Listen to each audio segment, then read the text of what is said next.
Le journal des festivals avec Mix la radio étudiante et votre radio. Et c'est une incursion dans le off avec un sujet très moderne. En effet, nous sortons du théâtre La Luna où la création Algorithme était présentée et son interprète majeur est près de nous. Il s'agit de Barbara Lambert. Bonjour Barbara, est-ce que vous voulez vous présenter pour que les auditeurs sachent un peu qui vous êtes? Alors bonjour, je suis donc Barbara Lambert. Je suis une comédienne de 36 ans. J'ai créé ma compagnie Les 7 Fromentins en 2011 et j'ai fait mon premier festival d'Avignon en 2012. Donc aujourd'hui, cette année, je suis sur Avignon avec Algorithme. Et aussi en parallèle, côté télé, vous pouvez me retrouver dans le rôle d'Élodie dans Scène de ménage. Et puis je serai prochainement au cinéma, mais ça, je peux pas encore en dire plus. On revient sur Algorithme. C'est un thème très moderne et vous le traitez avec maestria. On sort de là, on est totalement interrogé sur un phénomène qui touche essentiellement les jeunes, mais pas que. Quel a été votre point de départ? Certains dans la presse ont dit que vous étiez un peu lanceur d'alerte.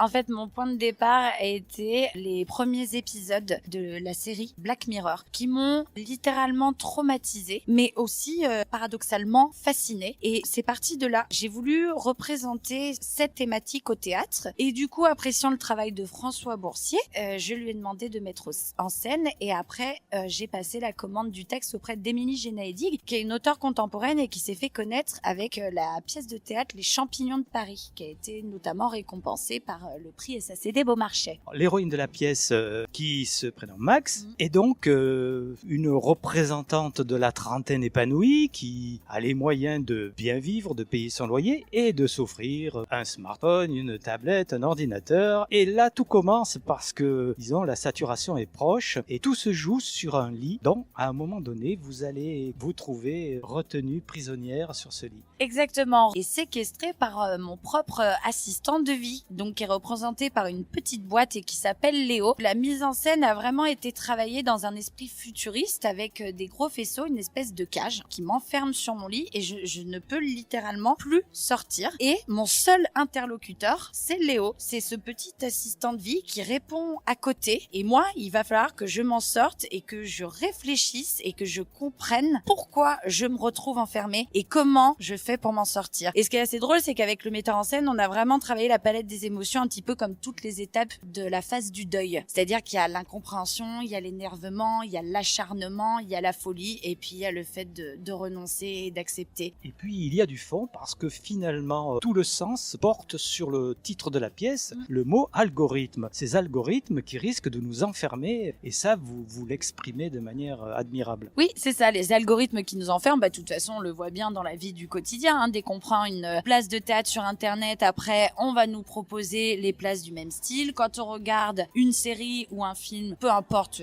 les plateformes, on nous demande si on a aimé ou pas et finalement on nous enferme dans ce qu'on vient de regarder parce que ce serait peut-être trop dommage d'aller s'ouvrir un petit peu sur le monde. Et donc c'est vrai que cette notion d'enfermement est bien mise en avant dans cette pièce et c'est moi ce que je voulais mettre en avant dans mon propos. Les gens qui s'enferment, on dialogue de moins en moins. Pour tout, on a accès à l'ordinateur, au smartphone. On s'arrête plus pour demander sa route comme à l'époque quand j'étais petite. Dès qu'on veut écouter de la musique, le réflexe c'est de mettre Spotify et de sortir le téléphone. Moi je suis très heureuse aujourd'hui d'avoir encore ma platine vinyle avec tous les vinyles de Deep Purple, de Pink Floyd, Black Sabbath de mon papa et d'avoir mon petit Ghetto Blaster avec mes cassettes et mes CD. Ce qui fait que quand je me réveille le matin, je ne suis pas tout de suite obligée de me plonger dans l'écran et de m'enfermer dans mon téléphone. La pièce de toute façon ne se termine pas de manière pessimiste et fermée. Vous finissez par essayer de faire admettre à vos spectateurs que tout ça pourrait aussi avoir un côté positif. Je crois qu'il y a un côté très positif.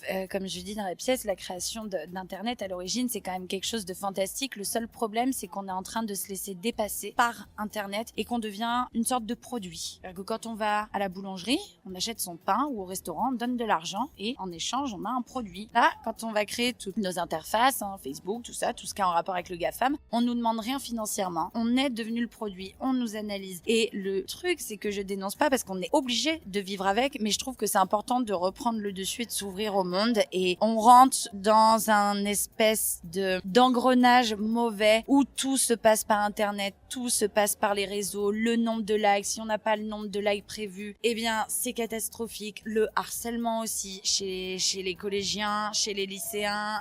Moi, si on se moquait de moi quand j'étais petite, quand je rentrais à la maison, bah au moins c'était terminé. Et là, ça continue sur les réseaux. Et en fait, plus on va se connecter, plus on s'enferme et plus on est malheureux. Et on le voit bien dans certaines villes ou certaines contrées où ils ont accès à Internet, au téléphone et tout ça, mais qu'ils l'abordent avec un peu plus de recul. Bah, les gens sont quand même moins stressés, beaucoup plus souriants et avenants. Merci Barbara. C'est une pièce qui a déjà son public. La salle était pleine et je crois qu'il faut vraiment vous conseiller, si vous en avez la possibilité, de venir voir Algorithme qui est donné au théâtre La Luna à 17h55. À demain pour de nouvelles retrouvailles sur l'actualité de ce festival 2024.